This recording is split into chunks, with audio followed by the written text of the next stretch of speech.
আসসালামু আলাইকুম ওরহমতুল্লাহি ওবারাকাতুহু। আশা করি সকলে ভালো আছেন। সামনে নির্বাচন, এই নির্বাচনকে ঘিরে টানা উত্তেজনা চলছে সারা বাংলাদেশ ব্যাপী। বর্তমানে ২টি জনপ্রিয় দল, সাথে আরো অন্যান্য দল। তার মধ্যে একটা জামায়াত এবং একটা বিএনপি। আওয়ামী লীগ বাইরে আছে। অর্থাৎ আওয়ামী লীগের রাজনীতি এখন নিষিদ্ধ। তো দেখুন, আওয়ামী লীগ যেমন মুক্তিযুদ্ধকে পুঁজি করে প্রদেশটা মুক্তিযুদ্ধ এবং রাজাকারের মধ্যে ভাগ করে দিয়েছিল, তো বিএনপির সাথে যেই সরকারগুলো ছিল, মানে যেই রাজনৈতিক নেতাগুলো ছিল, এরা হচ্ছে সবাই রাজাকার, এবং আওয়ামী লীগের সাথে যারা ছিল এরা হচ্ছে সবাই কি মুক্তিযোদ্ধা। আমি এই কথা কেন বলছি? দেখুন, আমাদের এই বাংলাদেশটা হচ্ছে 92% মুসলমানের দেশ। এই দেশে আমি আপনি ধর্মভীরু, অর্থাৎ ইসলাম ধর্মাবলম্বী। তো এই যে আমরা ইসলাম ধর্ম পালন করি, আমাদের এক আল্লাহ আমরা বিশ্বাস করি, আমাদের শেষ নবী হযরত মুহাম্মদ সাল্লাল্লাহু আলাইহি ওয়াসাল্লাম আমরা বিশ্বাস করি। আমাদের ধর্ম ইসলাম এবং আমাদের শ্রেষ্ঠ কিতাব হচ্ছে কোরআন, আমরা বিশ্বাস করি। তো এখন বাংলাদেশকে আবার ২টি ভাগে ভাগ করে দিচ্ছে, অর্থাৎ বাংলাদেশের মানুষকে বলছে আমরা ইসলামপন্থী, আর একজনকে বলছে তারা মানে মানে ইসলামের অনুসারী না। আচ্ছা, এখন বলি আপনাকে, আপনি মুসলিম, আপনার মুসলিম ঘরে জন্ম হয়েছে, আপনি নামাজ পড়েন, যাকাত দেন, রোজা করেন, হজ করেন, অর্থাৎ ইসলামের যে বেসিক কাজগুলো আছে আপনি করেন। পাশাপাশি চেষ্টা করেন আরো ৫ জনকে নামাজের জন্য আহ্বান করার। তো আপনি জামাত একটা রাজনৈতিক দল, আপনি নাম দিয়েছেন জামায়াতে ইসলাম, কিন্তু আপনার জামায়াতে হিন্দু নিচ্ছেন, জামায়াতে চাকমা নিচ্ছেন, জামায়াতে বৌদ্ধ নিচ্ছেন। তাহলে আপনি জামাতে ইসলাম নাম রেখেছেন কেন? আপনি নামটা চেঞ্জ করেন, লেখেন বাংলাদেশ জামাত দল বা বাংলাদেশ জামাত পার্টি। আর একটা কথা বলি, দেখুন সাধারণ মানুষ কিন্তু এই যে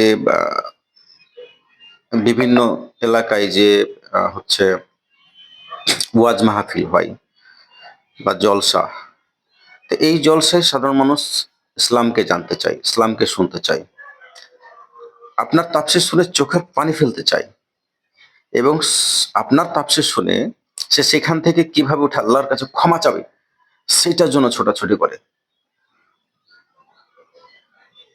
সে ওইখান থেকে উঠে কিভাবে পরবর্তী ওয়াক্তের নামাজটা আদায় করবে সেটা সে চিন্তা করে। কারণ বিগত দিনে আমরা যখন তাফসীরগুলো শুনেছি, আমাদের এরকম মনে হয়েছে চোখের কান্না ধরে রাখতে পারতাম না, চোখ দিয়ে পানি পড়ে চলে যায়।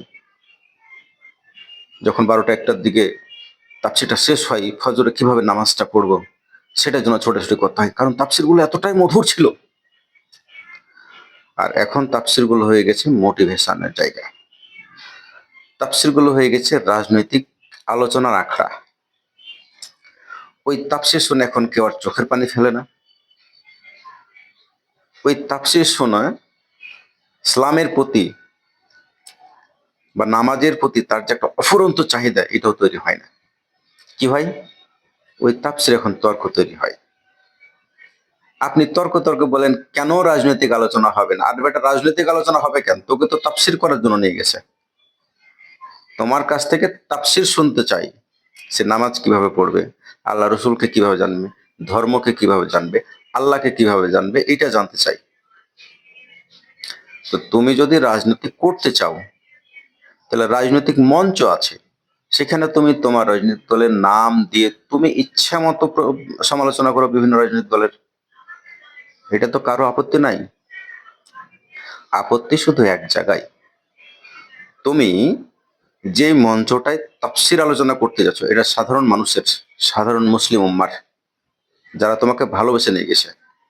এখন তুমি একটা শ্রেণীর ভালোবাসা নিচ্ছ আর আরেকটি শ্রেণীর ঘৃণা নিচ্ছ। কেন? কারণ তুমি তাফসীর আলোচনা করছো না, তুমি রাজনৈতিক আলোচনা করছো।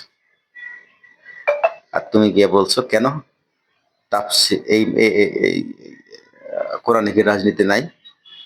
হ্যাঁ আছে, কোরআনে রাজনীতি আছে, কিন্তু সেইভাবেই তোমাকে আলোচনা করতে হবে। তুমি তো কোনো দলকে প্রমোট করতে পারো না। কই, তুমি তো জামাতকে নিয়ে সমালোচনা করো না? তুমি সমালোচনা করো বিএনপিকে নিয়ে, আওয়ামী লীগকে নিয়ে, এনসিপি-কে নিয়ে, আর অন্যান্য পার্টি নিয়ে। কেন জামাত মানে ইসলাম, এটা কে তোমার মাথায় ঢুকিয়েছে? জামাত ইজ নট ইসলাম। যদি জামাত ইসলাম হতো তাহলে জামাতে হিন্দু হতো না, জামাতে বৌদ্ধ হতো না, জামাতে খ্রিস্টান হতো না, জামাতে চাকমা হতো না। হতো? হতো না। এই জন্য বলছি জামাত অনলি ফর এ রাজনৈতিক দল, only for a political party. Okay?